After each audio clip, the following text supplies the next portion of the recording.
This week in the UK, we have experienced heat hotter than many parts of the world. For a country that is not prepared for extreme weather, the 40-degree heat, the lack of aircon and the humid conditions kinda make us Brits, well, irritable. But the show must go on, and the heat kinda got me thinking, how does the network cope with heat waves? In the days of steam, heat waves were less of a problem, but they were an issue nevertheless. In the days of drought, where water was scarce, workers were restricted to the water they were allowed to take on board and were fined for any wastage or large spillage. The hot weather meant it was easier to fire the engines, but the footplate could easily get upwards of 50 degrees, so heat exhaustion was commonplace amongst the crew. The other problem the engines had were trackside fires. Sparks coming from the engine would settle on the tinderbox grass side, and within minutes, you could have an inferno on your hands. Guards would be on the lookout for the telltale wisps of smoke behind the engine and would signal for the engine to stop so crews could tackle the problem, or the signalman if he was nearby. Gangs would patrol the line side armed with beaters and would beat out any sparks. Another way to combat fires is prevention. Some engines were fitted with either an internal or external spark arrestor. The arrestor would sit either in the smoke box or on top of the funnel. It worked by using centrifugal force, and it kept the hot sparks away from being expelled and safe within the engine. If you go to many heritage stations up and down the UK, you might also see several red buckets hung up on the wall by the platform. The fire bucket has made a huge difference in preventing fires around stations, and their history is even longer than the railways. In the very early days of the 17th century, there was little in the way of firefighting services. Uncontrolled fires were common, and if your house was in flames, there was little you can do but watch it burn. In 1666, the great city of London suffered its worst ever fire. A baker's oven caught fire and led to the destruction of the majority of the city over 6 days. Many of the houses built at the time were made of wood and were easily consumed by the fire. Parishes would get together to try and battle the flames using leather buckets and axes, but the efforts were disorganised and ill-equipped with the brutality of the fire. After the Great Fire of London was finally extinguished, insurance companies, keen to avoid losses of fire in the future, began to organise their own services and established the very first fire brigades. Those services were not universal, with many brigades instructed to only tackle fires for the insurance company's own customers. It was strange to think that a fire service team would sit idly by as it watched a house burn, but it was an all too common event. At first, this seems like a good plan, as the insurance companies only had to pay for the services used.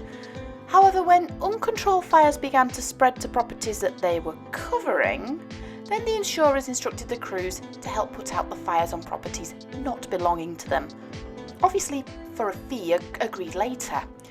Over time, hand-pumped engines would replace the fire bucket, but they still had a place in prominent places, such as a railway. In the 1800s, the use of metal buckets would begin to emerge, replacing the long-standing wooden and metal buckets, but it was at this time that the railway would come into play. In the early days of steam, line-side, trackside and coal fires were commonplace, as the engineers would begin to understand the machines. As new stations began to emerge, there was still no unified fire brigade service, so stations had to rely on their own. It took over 100 years, and in 1913, before the government made the fire brigade services a mandatory service up and down the country. So what are these weird buckets? The metal buckets at first were similar to the leather and wooden buckets, but these new buckets were prone to theft, and they were also not easy to use. So the buckets were modified to have rounded bottoms. The domed bottom had a handle underneath, allowing the user to direct the water or sand in the buckets to the course of the fire easier. To make them easier to store, the buckets were hung on hooks in prominent places ready for use at the moment's notice, and it was one of the first jobs of the station master to fill and maintain these buckets ready for the day. If all else fails and the temperature gets too high, the final preventative option for the risk of line-side fires is reduction in services, and this is what Network Rail did.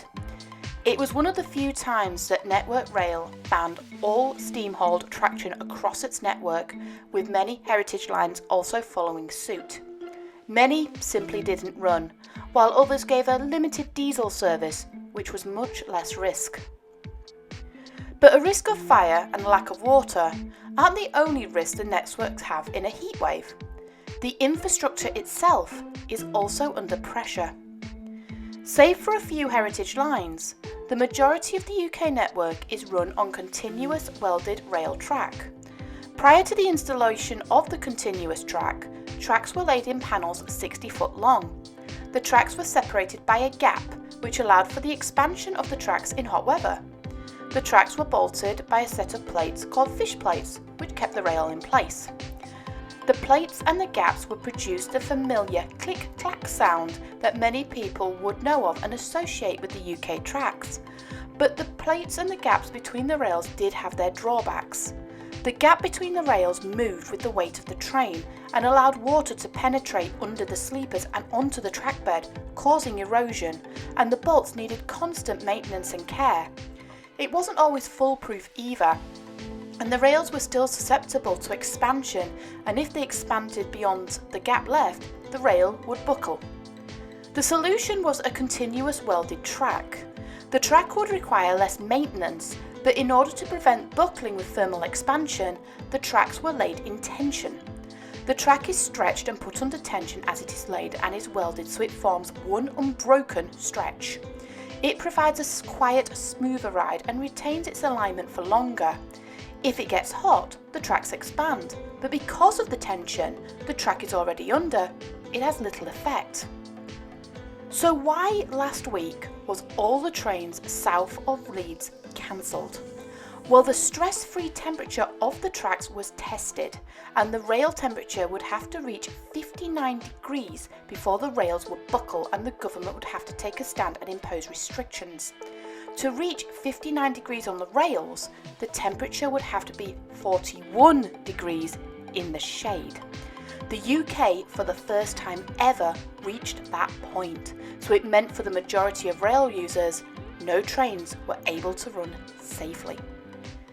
There is one final thing that the network does to keep the tracks cool, and it's a bit weird, but it works wonders, and has been doing so for many years.